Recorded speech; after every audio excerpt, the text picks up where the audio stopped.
Good evening. My name is Liza Gentile, and I'm a proud JWU alumna and the Assistant Director of Alumni Relations here at Johnson & Wales University. Thank you for joining us for Cook Along with JWU, all about olive oil. We're excited to bring you this program where we can cook along with not one, but two amazing alumni and kick off Women's History Month.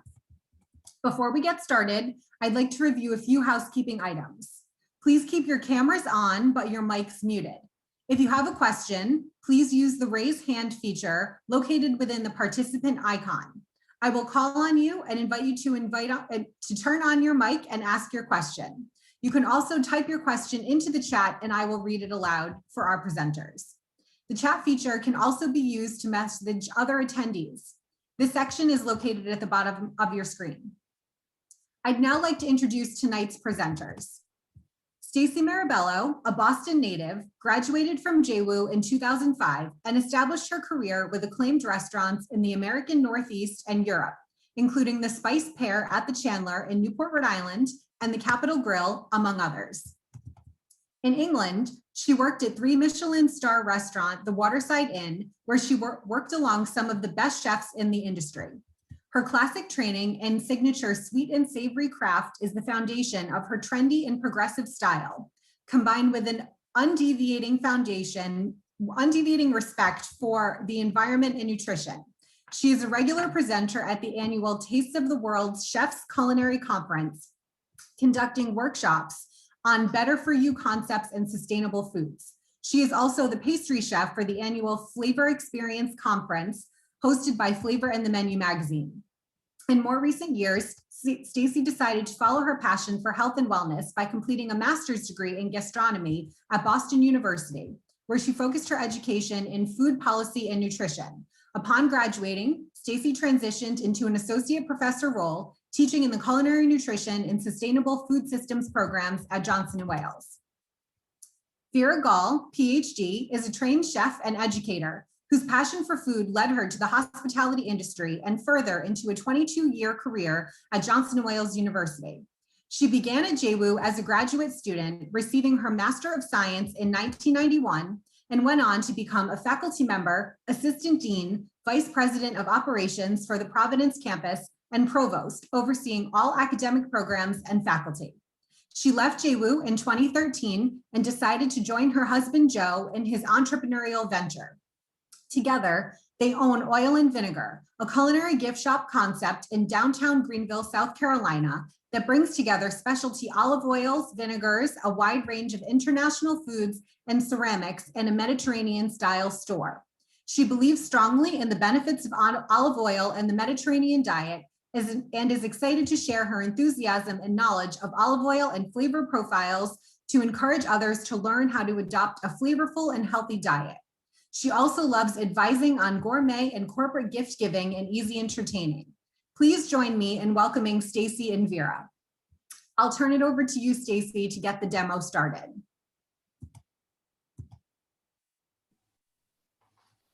Okay, I hope everybody can hear me okay. So we're here today to make a Lemony olive oil and carrot cake. And the reason is because we're talking about the Mediterranean diet. We're talking about olive oil and all the health benefits, which Veera will go over a little bit later. But for today and right now, we're going to make the carrot cake. So I hope you're all cooking along. I would love it if you just ask questions as we go. I'll be happy to answer them as soon as you ask them, or you can raise your hand and we can get to the questions as soon as possible. So as far as the Mediterranean diet goes, it's more of a lifestyle and an eating pattern versus an actual diet. When we think about the word diet, we kind of think about restriction and what we can't eat. With the Mediterranean diet, it's things that, you can eat. You just have to change the way you eat a little bit. So the Mediterranean diet, it focuses on whole grains. So today we'll be using whole wheat flour, if you can see that. Whole wheat flour. It also focuses on vegetables and fruits. So we have some carrots that I added in, but you can easily substitute this out for zucchini if you wanted to make it a little bit more Mediterranean versus American. We have some coconut, and this is unsweetened coconut. And I know it's not conventional with the Mediterranean diet, it's more tropical, but it adds a really nice amount of healthy fats and a really nice kind of sub notes to this dish. And then we have seeds and nuts. We're going to top it with some walnuts, which are really good for you, high omega-3s. And then lastly, the main ingredient, the star, is going to be olive oil. So Mediterranean diet is very, very, looking to olive oil for a lot of health benefits. And there's a lot of monounsaturated fats in olive oil. And a lot of studies suggest that it actually reduces the risk of cardiovascular disease, certain types of cancers, Alzheimer's disease, and obesity, and also type 2 diabetes.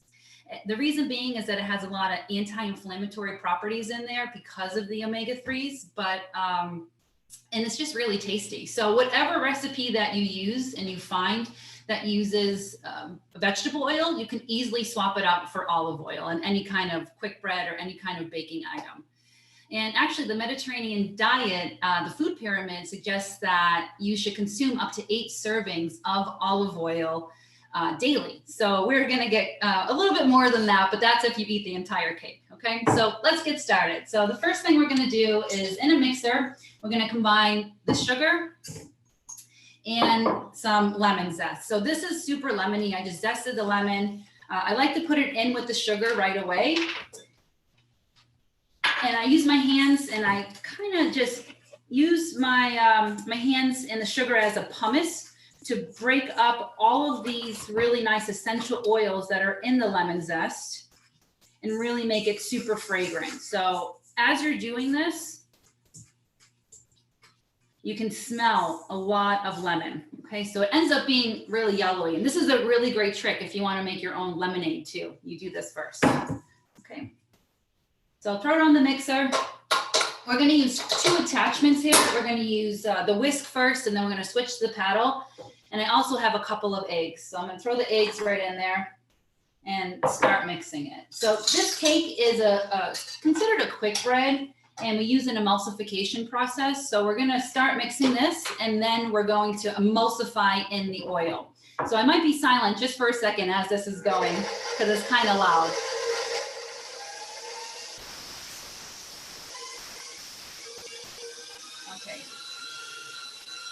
So as this is mixing, the eggs are gonna obviously get a lot of volume in there. It's gonna dissolve the granules of sugar, and then when I emulsify in the oil, it's gonna allow me to create a homogeneous mixture. So we can switch to the other camera so you can see what's going on.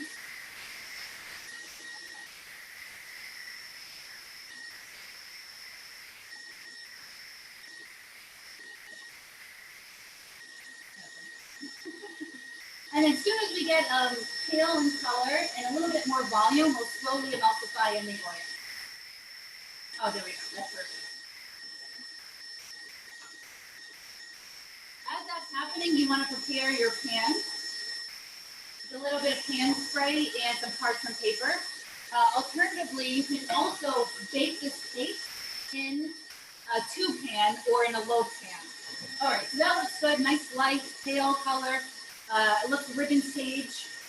I'm going to lower this just a little bit, okay? And slowly emulsify in the oil. That's perfect.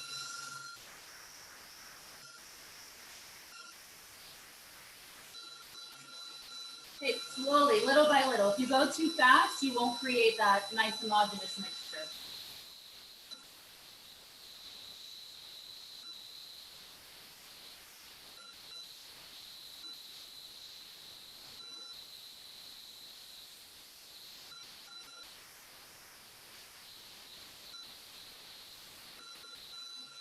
So it's starting to get a little bit more thick, a little lighter in color. You can really smell this olive oil. I'm using an olive oil from Portugal, an Aberpina grape, olive. Speaking of wine, it's time for wine, right? 6:40.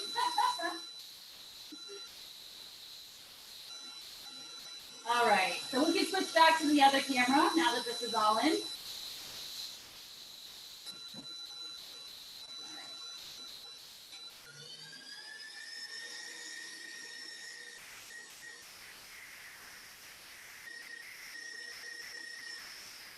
I have to say, this is the first time I've done a demo with my slippers on and at home. It's a lot of fun. All right. So we have that nice homogeneous mixture there. And some of the lemon zest will get stuck on the whisk, but just take it off. It's okay. Just scrape it off using a spatula. All right, good. Smells great. It's going to be a little bit green in color because of the olive oil, but once we add everything and we bake it, it's going to be a nice golden brown. Okay. Perfect. Just scrape everything so you get all the sugar at the bottom. I'm going to sift my flour right into the bowl, and I have the flour, all the dry ingredients, the flour, the salt, the baking soda, and the cinnamon, just a little bit of cinnamon. And if you don't really want the cinnamon, it's not too much of the Mediterranean diet. You know, it's more of a warming spice, more so like Latin America. But I like the cinnamon. I think it adds a nice flavor, but you can totally leave it out if you choose to, especially if you want to switch the carrots for zucchini. Now switch to a paddle attachment, and this is just going to ensure that we don't over mix the flour. We don't want to develop too much gluten and make a tough cake. Okay. So we're just going to mix it until the flour is in there. We can switch to the other camera so you can see what's going on.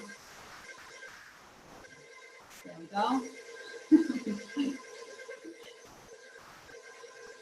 All right, and you can see I still have some flour on the sides of the bowl, but I'm going to scrape that down with my hands. Okay, we'll go back to the other camera.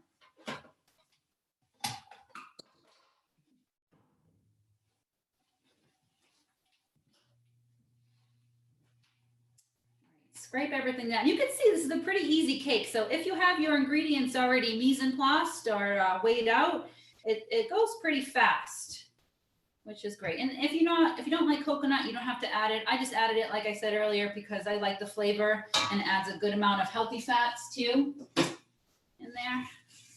Healthy fats don't necessarily make you fat, so especially if you just eat the right amount of them. All right. The next thing that goes in is my carrots. Okay, carrots, it'd be really nice if you swap this out for zucchini or even yellow squash in the summer months. That would add a really nice golden color as you bake it. The carrot cakes I like, it's one of my dad's favorite cakes. His birthday's coming up, so maybe I'll make this cake again for him. All right, and you can see here, I'm just folding in the rest of the ingredients. And the reason why I changed to using my spatula versus the machine for this part is because I really want to refrain from over mixing the flour. I'm using a whole wheat flour. It's a little bit higher in protein versus all-purpose flour. We're getting in a little bit more fiber by using the whole wheat as well. But if you over mix it, it becomes really tough, and it will bake and look beautiful. But as it starts cooling, if you over mix the flour, as it starts cooling, it's going to shrink down significantly. So the same thing happens if you ever made a pie and it looks beautiful while it's cooking, and you take it out and the pie shell just shrinks. That means the dough is a little bit over mixed. All right, looks good. Okay, so like I said earlier, I prepared just a quarter sheet pan, but you can bake this in a tube pan. You can bake it in a traditional loaf pan. I'm going to bake it in this because it cooks pretty fast, only about 25 minutes. My oven's set at 325. This looks great. It smells so good too.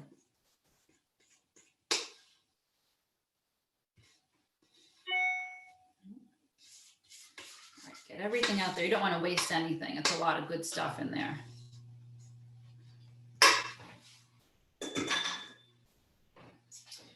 Spread it out really nice. And if you're using the loaf pan or a tube pan, just know that your baking time, here it is, your baking time is going to increase at least by double.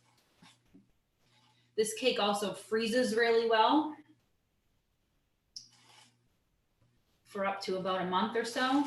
But I assure you, once you make it, it's not really going to last that long. Same thing with the walnuts we're going to make in just a minute. Okay, so it looks like carrot cake, but it has all the benefits, health benefits by using the olive oil over canola oil or over another vegetable oil, and it adds a lot of nice flavor. Okay, good. All right, So I'm going to throw this in the oven while this is baking. We're going to get to the walnuts. So this is pretty fun. And if you notice in the recipe, if you're following along, I did write at the bottom, you want to make more than you need because they're really, really, really great snack. Okay. So I have walnuts, untoasted, whole walnuts. Okay, you can see those. A lot of good healthy fats there. We have some egg whites, just a small amount of egg whites, and that's going to help form a crust on these walnuts. We have a little bit of olive oil, okay, and some salt with a little bit of, sugar with a little bit of salt. I just use Himalayan salt in there. Okay, so you're going to take the egg whites first, put them in a big bowl, break them up, let them get frothy. It just helps coat the walnuts a little easier.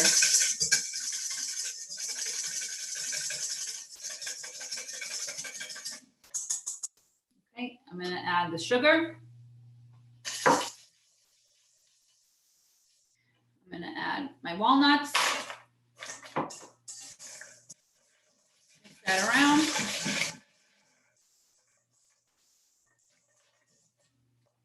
Okay, and now my olive oil. Again, I'm using the same olive oil that I use for the cake. It's one of my favorites. Has a really nice flavor. Not so great for high heat cooking, for vegetables and such, like if I was sauteing or searing, but really nice in the cake because we're baking it at such a low heat. And same thing with the walnuts, the flavor really comes through. And I know Veera is going to talk a lot about flavor, and we're going to do a pretty fun tasting. So I'm psyched about that.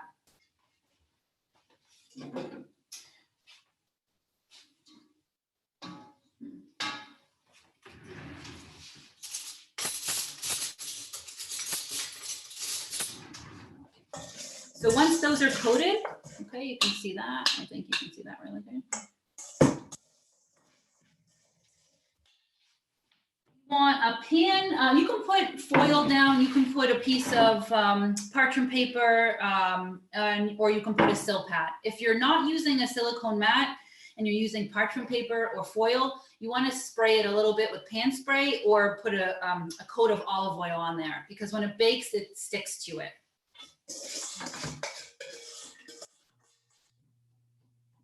So spread them out, even layer. I'm going to pop these in the oven for about 20 minutes or so. I'm going to stir them as they're cooking about halfway through to make sure that they're cooking even. And then when they come out, they're going to have a really nice crust on the outside here.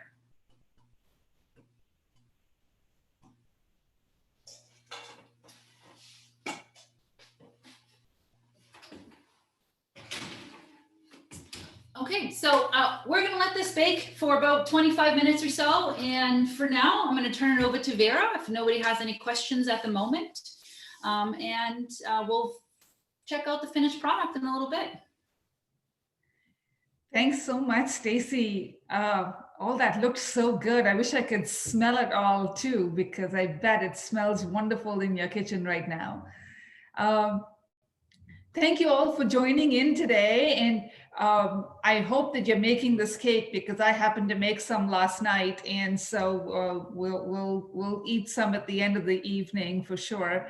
But I wanted to kind of talk more about just the health benefits, but also what to look for, because not all extra virgin olive oils are the same. How do you know that if you're going to consume as much extra virgin olive oil as Stacy suggested, 8 servings a day, how do you know that you're getting what you really will give you those health benefits that will really be good for you, and that you're not getting something else? So many of you may have read a book or heard about a book by a gentleman by the name of Tom Mueller, and the book is called Extra Virginity. And it is a really a very strong statement about how much olive oil is out in the world and in our grocery stores that isn't actually extra virgin olive oil. So part of what we're going to do today is to help you figure out how will you know that you have extra virgin olive oil, and then what is it, and what does it taste like, and how am I going to use it? So that's what we're going to try to cover. So the first thing is that extra virgin olive oil, there are 4 things that have to happen for it to be called an extra virgin olive oil. The first is that the olives, when they're taken off the tree, need to be hand-picked. And the reason they should be hand-picked is because when you hand-pick olives, just like when you hand-pick any other fruit, you don't bruise them as much. And when fruit get bruised, they oxidize, and that oxidation is not good for the flavor and the antioxidant levels of your oil. So hand-picked olives are the best olives to make good extra virgin olive oil. So the first thing is they should be hand-picked, and including when they're being hand-picked, that they should be pressed really soon after they've been picked. The European Union requires by law that olives be pressed within 72 hours of being picked. But most really good extra virgin olive oils, they really are pressed within 8 to 12 hours from when they have been picked. And again, the reason for this is, think about if any of you have ever been down to Florida, been to an orange orchard, for example. You know, if you go to an orange orchard and you pick an orange off the tree and you cut into it and squeeze it, that juice is so delicious and so wonderful, right? But if you take that orange and you take it home and 2 days later or 3 days later you cut into it, it's going to be good, don't get me wrong. It's just not going to be as good, right? And that's the same thing. What orange juice is to oranges, olive oil is to olives. Olive oil is simply the juice of an olive. And so what you want it to be is as fresh as possible. So hand-picked olives crushed within 12 hours at least of being picked is really the best. And then they have to be pressed. And what they do is they take these olives and they press them in this mill. And when they press them, you get this olive oil that is eligible to be called extra virgin olive oil. Then that same mush is repressed many times over. And those second and third pressings cannot be called extra virgin olive oil. So what you're looking for is first pressed extra virgin olive oil. And when they're pressing it, that heat that is created because of the friction creating the pressing, that heat cannot go above 70 degrees. If it goes above 70 degrees, you're going to lose antioxidants. So what you're looking for is first pressed, cold pressed, hand-picked olives. And then the most important thing, you want a description of the acidity of an olive oil. And the acidity of an olive oil needs to be 0.8% or lower, 0.8% or lower. The lower the acidity of your olive oil, the higher the antioxidant count of your oil usually. Interestingly too, the lower the acidity of your olive oil, the higher the smoke point of your olive oil as well. So Stacy talked about not wanting to necessarily saute with an olive oil, and you certainly don't want to raise the temperature of your olive oil over 375, maybe 400 degrees. But actually, the healthier the olive oil, the higher the smoke point that you want in your olive oil. You want the olive oil to have a really low acidity. So 0.8% is the threshold, and you want it to be lower than that if possible. In our store, we have a particular oil that I'm going to have you taste today. It's that I'm going to taste today when I'm doing your tasting, and it has a 0.2% acidity. And so it's really, really healthy for you, really full of antioxidants and what in the olive oil business we call polyphenol counts, or the polyphenol count of your olive oil. So having learned all of that, so great. So Veera, you're telling me it needs to be first pressed and cold pressed and all of this, but when I walk down the aisle in the grocery store, how do I know what to look for, right? That's most people's question. So when you walk down the aisle of a grocery store, you get all these beautiful bottles with this wonderful product of Italy, right? Usually a picture of a great Italian villa, and it says product of Italy. I urge you to turn the bottle around and look at what is written on the back of your olive oil bottle, because Italy is the biggest exporter of olive oil, but it is nowhere near the biggest producer of olive oil. Spain is actually the biggest producer of olive oil.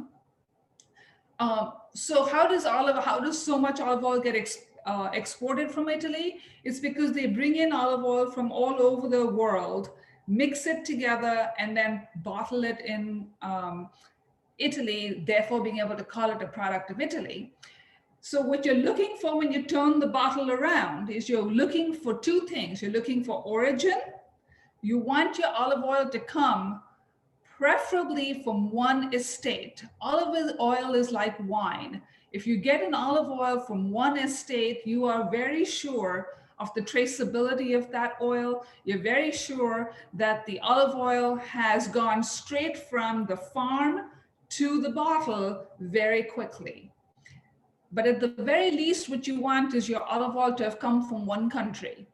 Most places you will see, most bottles you buy in a typical grocery store, you'll see that when you turn the bottle around, it will have olive oil from multiple places: Morocco, Tunisia, Croatia, Greece, Spain. And in any of those individual places, the olive oil might be great, but when you start mixing them together, there are lots of opportunities for fraud.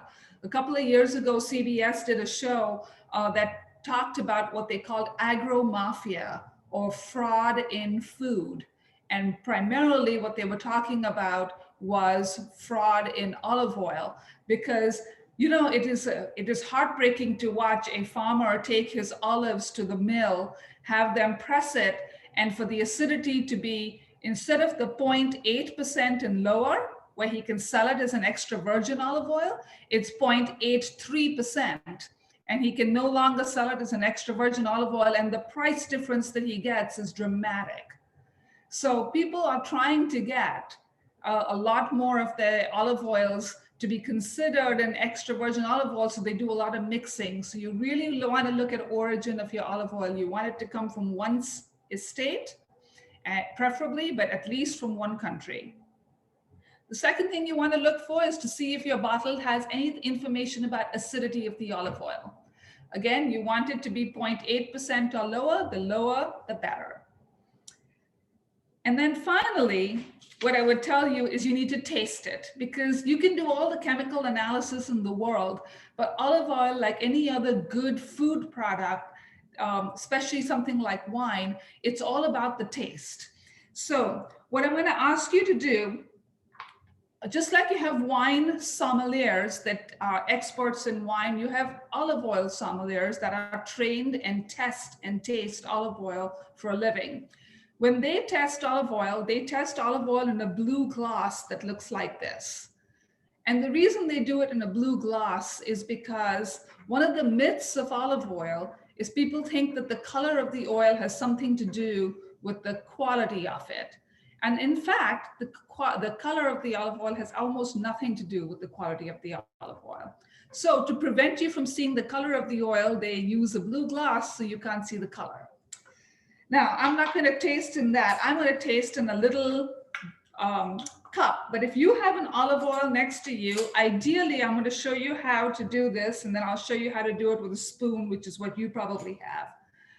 Take a little cup or a spoon and pour a little of your olive oil into your cup.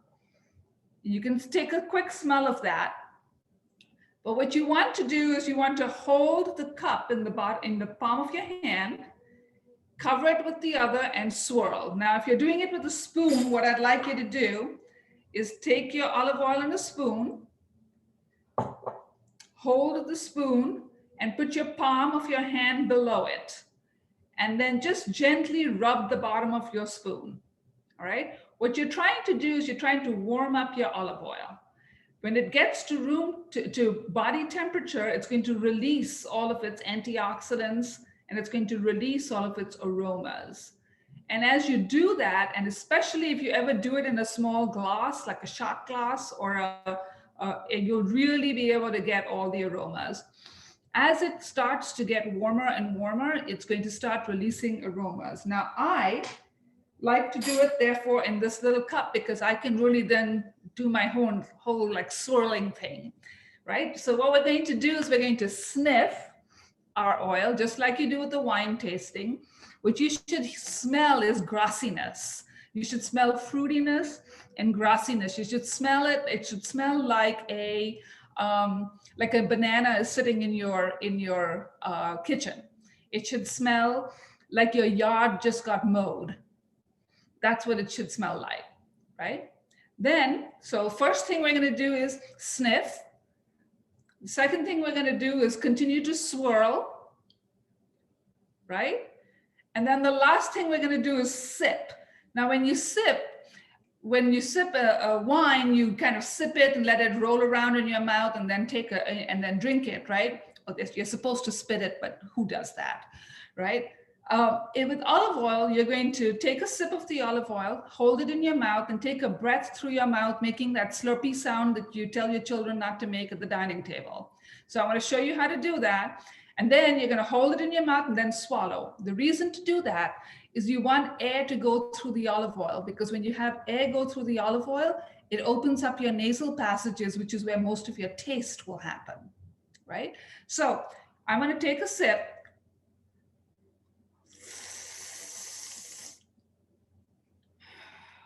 Oh, if you have a good olive oil with a high extra virgin olive oil with a nice low acidity, the 0.8% acidity or better, you should get a tickle in the back of your throat that makes you want to cough. That tickle in the back of your throat is the polyphenol or antioxidant count of your oil reacting with a gland in the back of your throat makes you think you have pepper in your mouth. So I see a few faces. If you're getting that pepperness in your mouth, then you probably have a fairly decent extra virgin olive oil that has some good polyphenol counts or antioxidant counts for you, which is what you're looking for if you're going to consume 8 tablespoons of it every day, right? Now, if you don't have that little cough, you probably want to go find yourself an extra virgin olive oil that has a little bit higher antioxidants in it, because that's what the benefit is of drinking extra virgin olive oil or using it in your food.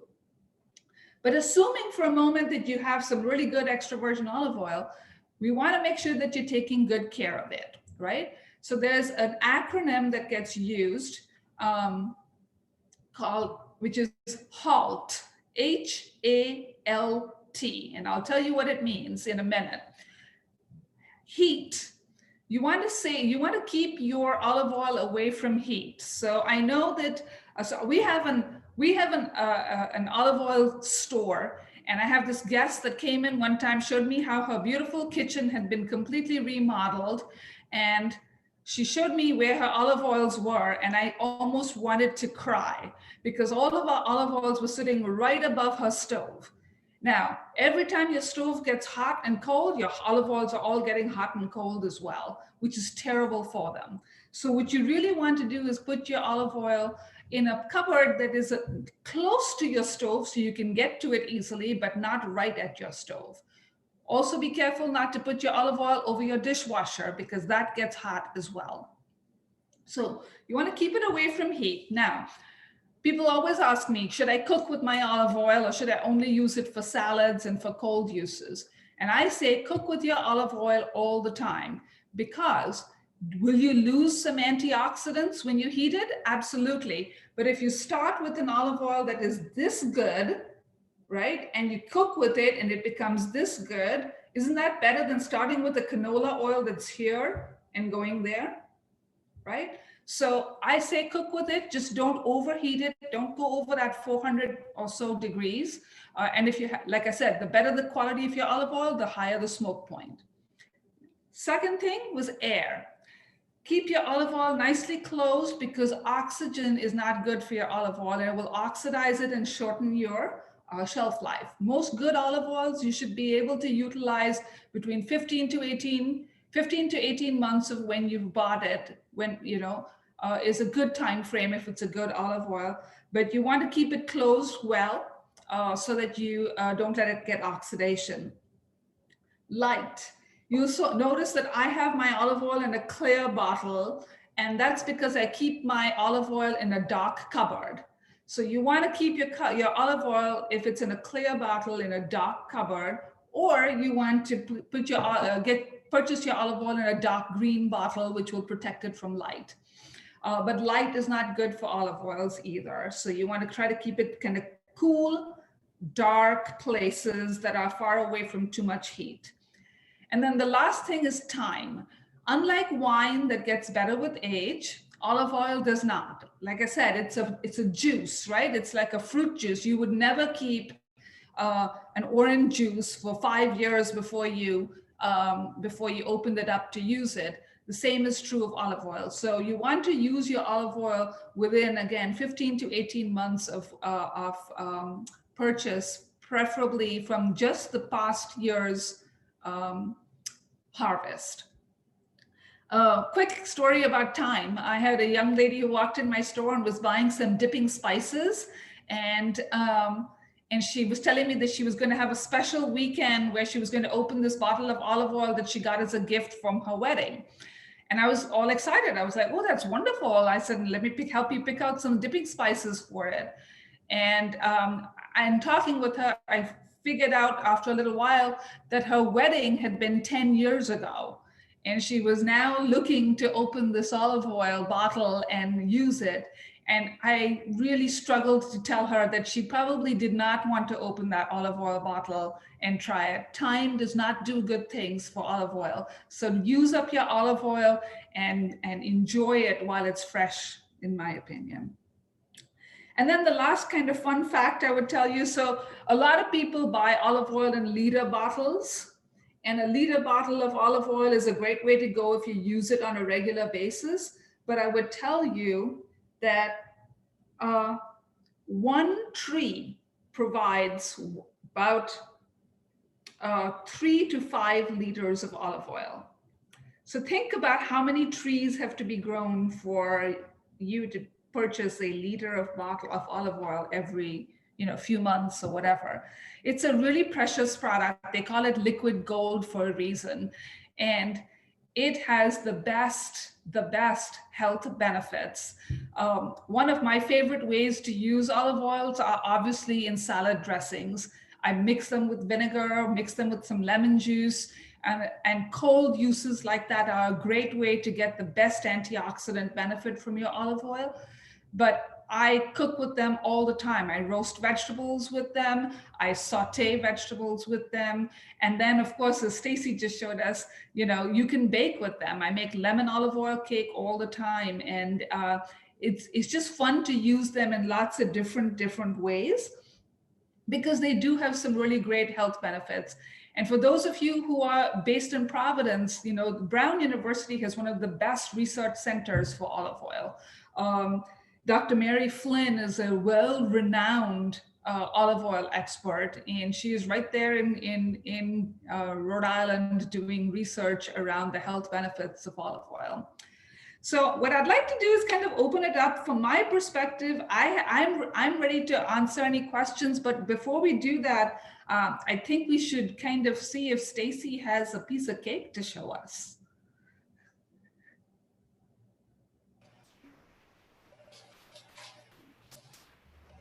Okay, so yeah, so the cake is just about to come out of the oven, but luckily through the magic of TV, I have one already made. So that needs a little bit more in the oven, but I do have one already made.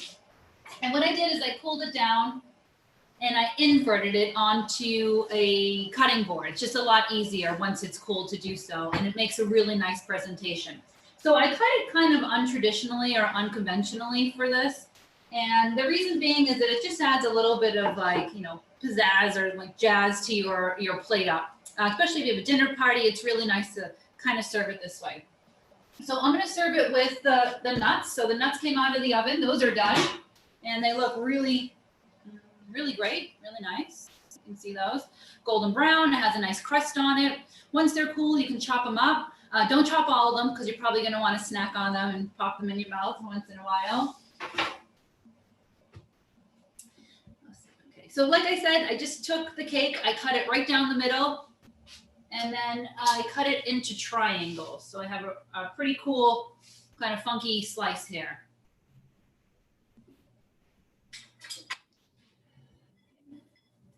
I'm gonna put a little bit of walnuts down for plating. I have some ice cream, some vanilla bean ice cream, or you could use, I actually made it last week with, and paired it with coconut ice cream. So if you're anybody's lactose intolerant or vegan, this you can easily make it by using a different kind of ice cream. And a spoon here. A really great scoop. Okay, you can use an ice cream scoop.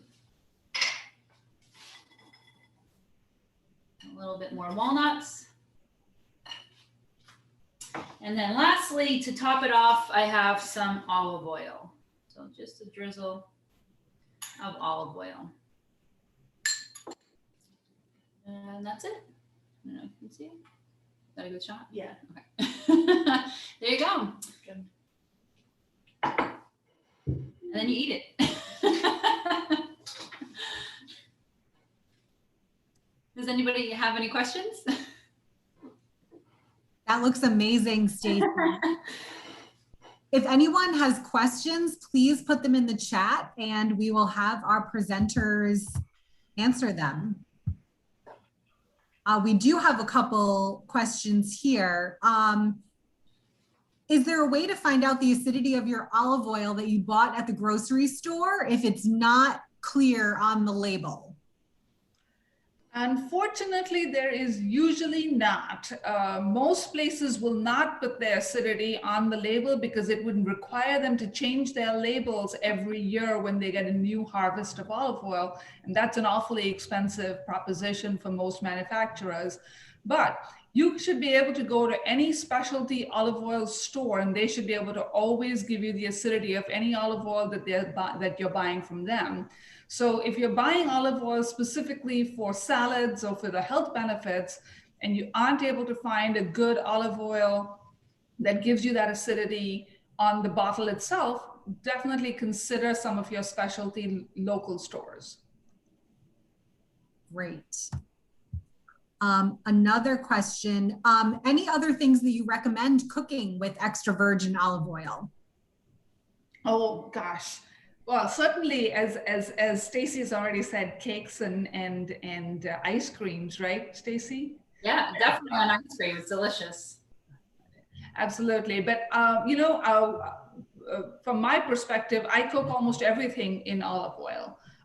So whether it is chicken, whether it is vegetables, whether it is sauces, I use it for pretty much everything that I cook. I don't have such a thing as a vegetable oil in my house. Me too, yeah. And I love to finish, salads, of course, but soup. So if I make a lentil soup at home, I just do a little drizzle on my plate before I eat it. And it just really nice aromatics and adds a nice brightness to the dish. What's a good price point for a decent bottle of olive oil? And are there certain brands that we should look for? I won't go into the brands because lots of brands have some, differing reputations and have had some real issues. But I would say that given how difficult it is to produce good extra virgin olive oil, you're talking about somewhere between, usually $15 to $25 for 250 milliliter bottle of olive oil. Great, thank you. Do olive oils come in different flavors or do you always have to pair it with other ingredients? Oh, Stacy, do you want to take that or you want me to? Well, they do come in different flavors and I'm sure you can talk more about it, but I know you actually shared a sample with me of the lemon flavored olive oil. Yeah. And I do know that there's a difference between the olive oil that's pressed with the actual fruit or whatever it's flavored with versus the olive oil that has flavoring added to it. But I think Veera, you can probably talk a little bit. Olive oils actually range in flavor even without any any added flavors, right? So you can do the olive oil that Stacy was using for the cake, the arbequina oil, and it's mild and soft and gentle. And then you can get some olive oils that are really peppery and robust and strong. So you can get that kind of variation, but also you can get olive oils that have been fused with lemon or garlic or basil or rosemary or a group of herbs or even chilies. And really what you want to look for is an olive oil where the flavoring agent and the olives have been pressed together so that it continues to be an extra virgin olive oil in terms of the way it was made, and the acidity is low, and all of those health benefits have still stayed in your olive oil. But yeah, you can buy lots of great flavored olive oil. I make a rosemary focaccia bread using our rosemary olive oil. I make a lemon pound cake using a lemon olive oil. And so you can use those oils to make differing things, and a little goes a long way in getting a lot of taste into your veggies too. Great. Can you poach meat or chicken in olive oil? I believe you can, absolutely. Again, the idea would be to do it at a temperature that isn't too high so that you don't break down your olive oil. But Stacy, you're more of the expert on that side of things perhaps than me. Yeah, certainly. You can do that. I mean, it's, kind of cost and effective, especially if you're buying a really nice olive oil. But I've done anything from a lamb loin that's braised in olive oil to octopus, and even vegetables that are braised in olive oil, and just a low, very low, slow heat. Mm-hmm. And it really tenderizes that protein. Does the extra virgin olive oil in baking work as a flavoring profile since it tends to be strong? And can you also talk about light olive oil? Yeah, the flavor of my olive oil came through in this carrot cake. I'm here smelling it. I didn't want to take a bite in case somebody had a question, but I can smell it now. It's very fragrant. So the flavor of the olive oil that I use certainly comes through in this and tastes like it for sure. And can either one of you talk a little bit about light olive oil, and then also the difference between filtered and unfiltered olive oil? Sure, I can try to take both those questions and then pass that on to Stacy as well. But so technically in the olive oil business, there is no such thing as a light olive oil. A light olive oil is often a refined oil or a refined olive oil, which means that it has no health benefits because it has gone through a chemical process to remove the defects in the taste of the olive oil, and therefore has no health benefits. It is simply a refined olive oil that can be used for some high temperature cooking if you wanted. But there is no such thing as a light olive oil in the true olive oil business, if you will. It is a marketing term that allows people to use that in place of using the term extra virgin olive oil, which they're not technically allowed to use. And then the second question you had was, what was the second part of the question, Liza? The difference between filtered and unfiltered olive oils.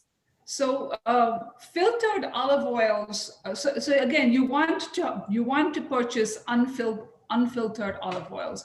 Unfiltered olive oils have not been through any chemical reactions in their processing. And so unfiltered and decanted oils are the two words you want to look for when you're buying an olive oil.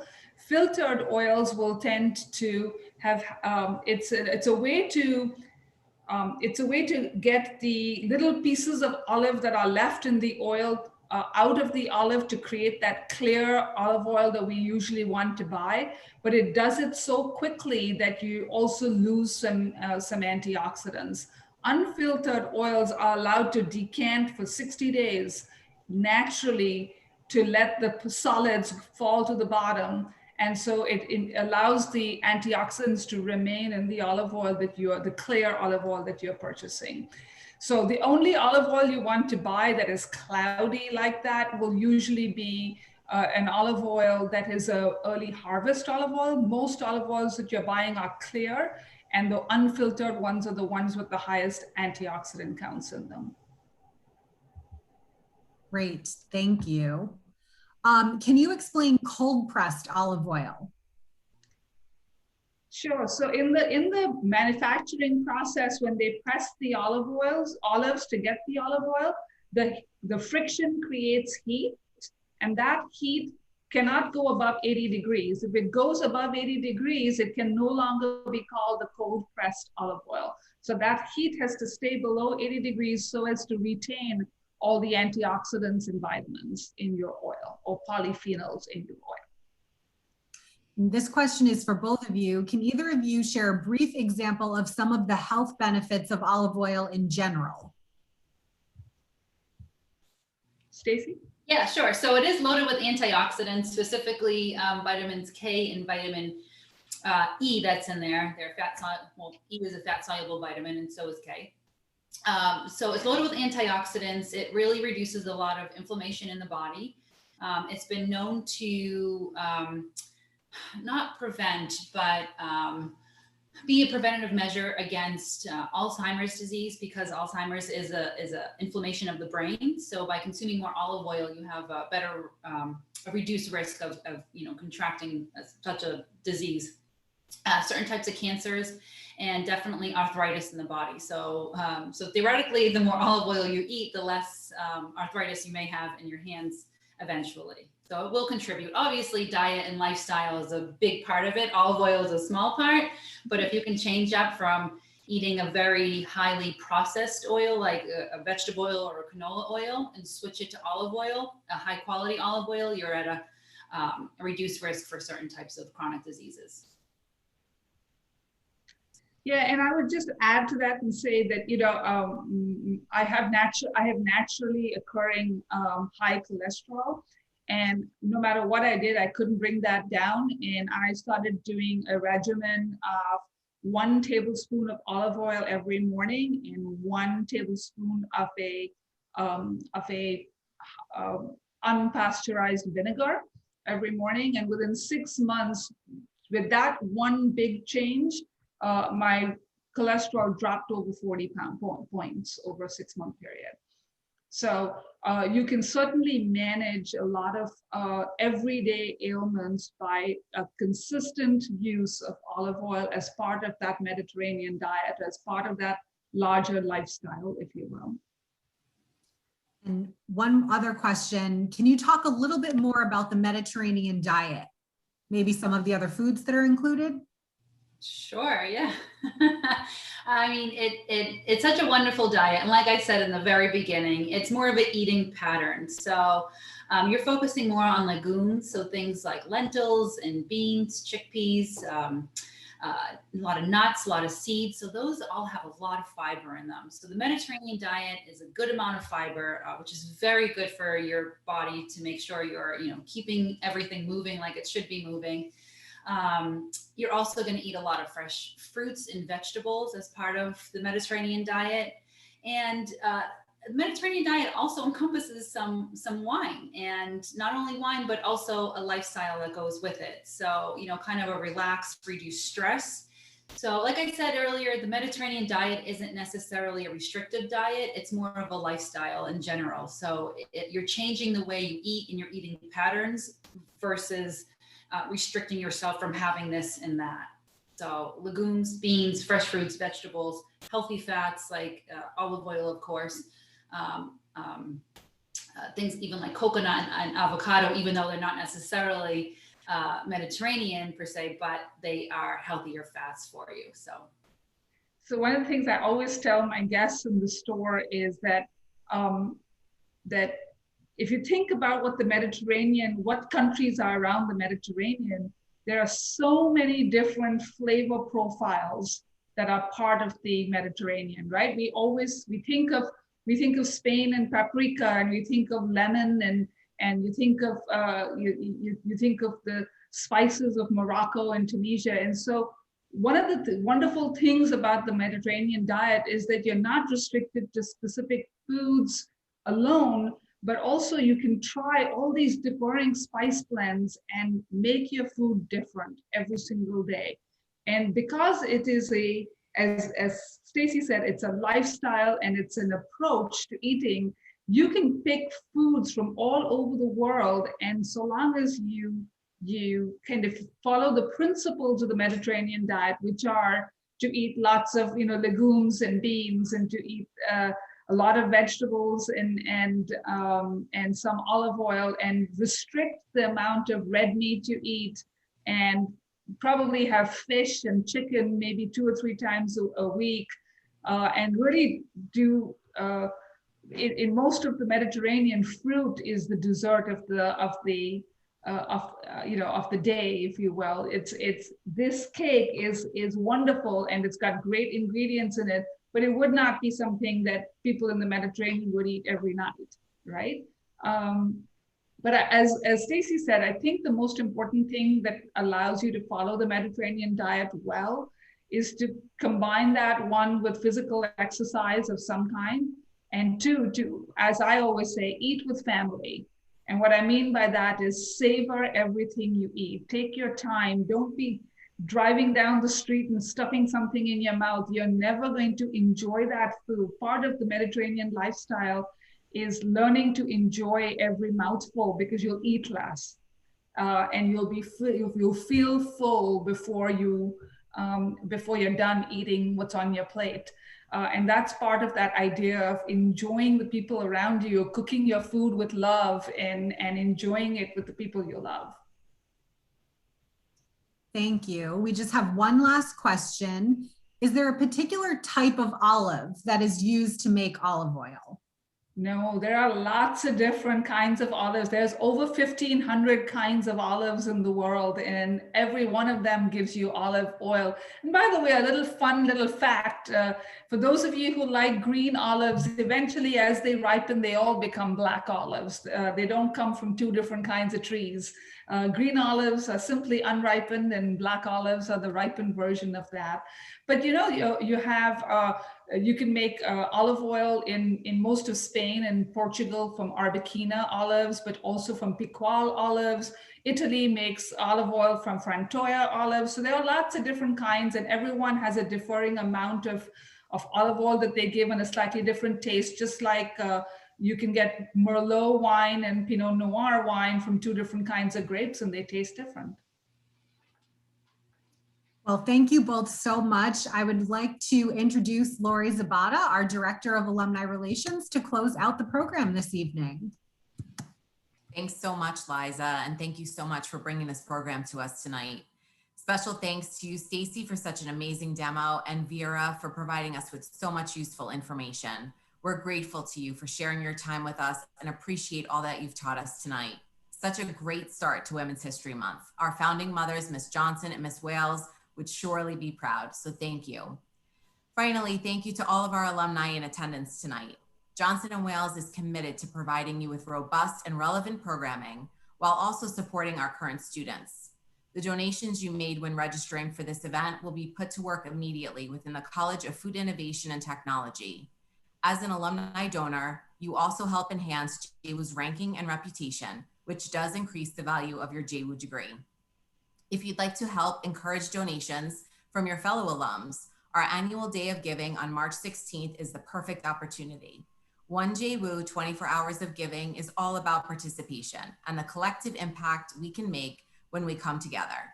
To learn more or to sign up to become a One JWU champion, please visit the website that was just added to the chat.